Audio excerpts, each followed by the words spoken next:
প্রতিকূল আবহাওয়ার কারণে আকাশে হঠাৎ টার্বুলেন্স বা প্রচণ্ড ঝাঁকুনির শিকার হয়েছে বাংলাদেশ বিমানের একটি ফ্লাইট। এতে ভেঙে গেছে কেবিন ক্রু শাবামা আজমি মিথিলার বাম হাত।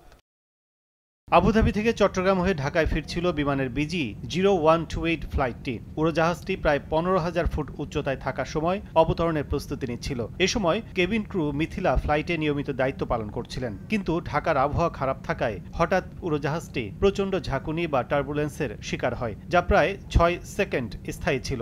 যাত্রীদের জন্য সিট বেল্টের সতর্ক সংকেত তখনও চালু হয়নি। এতে ভারসাম্যহীন হয়ে পড়ায় ধাক্কা খেয়ে বাম হাতের বাহু ভেঙে যায় কেবিন ক্রু মিথিলার। বিষয়টি নিশ্চিত করেছে বিমানের জনসংযোগ বিভাগ। আবুধাবি থেকে ঢাকায় আসতেছিল, ওই ফ্লাইটে টার্বুলেন্স এর কারণে হাত ভেঙে গেছে একজন কেবিন ক্রু। ঢাকায় ফ্লাইটটি অবতরণের পরপরই আহত কেবিন ক্রু মিথিলাকে বিমানবন্দর থেকে দ্রুত পঙ্গু হাসপাতালে নিয়ে যাওয়া হয়। তবে সরকারি ছুটির দিন হওয়ায় প্রাথমিক চিকিৎসা ও প্লাস্টার নিয়ে বাসায় ফিরেছেন তিনি। কাজল আব্দুল্লাহ, সময় সংবাদ, ঢাকা।